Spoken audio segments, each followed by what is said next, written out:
सर्वाधिक मते महाजन आरती अतुल यांना मिळालेली असल्याने त्यांना वैधरित्या निवडून आल्याचे प्रभाग क्रमांक 6 ब मधून मी घोषित केली आहे.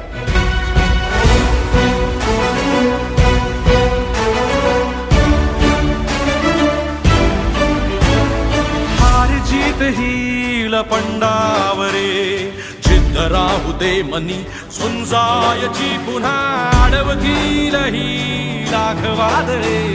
सिद्ध होनी तुला उजळायचे पुन्हा हो रे